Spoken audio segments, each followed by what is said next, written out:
And welcome back to the Factor Uncensored. If you like to shop online, you've probably noticed a few of those buy now, pay later options at checkout. It sounds like a convenient option if your credit and checking account are looking a little bit low, but you could ultimately be writing a check you simply can't cash in the end.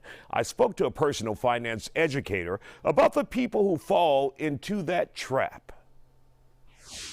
And it's becoming more and more accessible. And that's the biggest issue I have with it. It's not the fact that people can get things on credit, because that's been available for God knows how many years. The problem is there's so much friction between somebody wanting something and the ability to get it without even paying. That's always been a thing. Credit cards have always been a thing. There's always been a process to actually get that credit card. Now, these things, these companies, the big ones like Affirm and Klarna, all the biggest ones, you don't even have to really apply. The application process is very simple. They don't even do a hard check on your credit. So for all they know, you could be racked up with serious debt. So people have the ability to buy things with no real upper limit with money they haven't even got. And you're seeing people who can, say, get something for thousands of dollars, $100 payment, but what they don't realize is you're getting interest on that, and also you're buying other things, and it just adds up. That $100 here, $100 there will take a toll on your bank account if you couldn't afford it in the beginning. It plays perfectly into human sort of the psychology. It's such an emotional transaction because you don't feel the pain of buying things. It's the same sort of principle as a credit card. You buy something, if you pay with cash or you pay with a debit card, you do feel some sort of pain.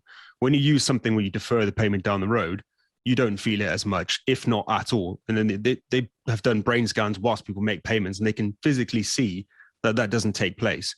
And the problem is that because it's directed solely at Gen Z and millennials, the younger generation who are pretty much, let's say, not as savvy with money, are getting sucked into this. And they're just kicking the can down the road. And because you can hold a balance with multiple of these companies at the same time, and because it's not regulated, nobody knows how much of a balance you have with other companies. So, before you know it, it snowballs and you can rack up some serious debt.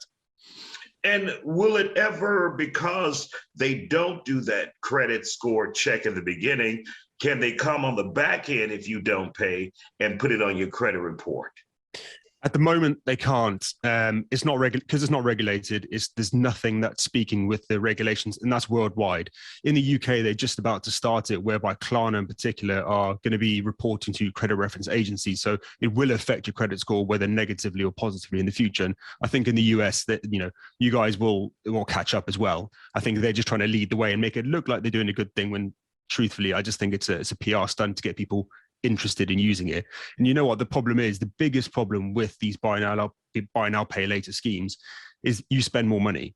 Klarna themselves on their website say to companies to attract them to use their product at checkout, consumers will pay on average 45% more when they use Klarna. 45%? And they put a big 0% on it, so you don't pay any interest on it. So everybody thinks, it's free money. It feels like free money. And they think, I'm not going to be the one who's getting sucked into buying more clothes or whatever it is they're buying. Nobody feels like it's them who's getting duped here, but somebody's got to be wrong. So, a lot of people are getting caught out here. And what has been some of the worst cases you've seen where people find themselves now in the hole as a result of getting these buy now, pay later apps and using them? Well, the worst cases that I've come across recently in content that I've put out online and people who've responded to that, there's a very small section of society who are using and relying on buy now, pay later to buy groceries, to buy essentials, to buy necessities.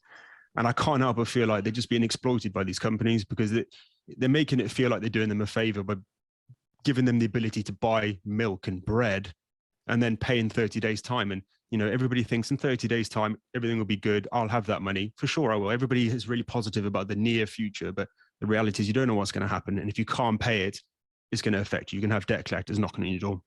And the can is kicked further down the road. Brian Mitchell, Frugal Spender, we appreciate your time and thank you for joining us on the Factor Uncensored with this valuable consumer news.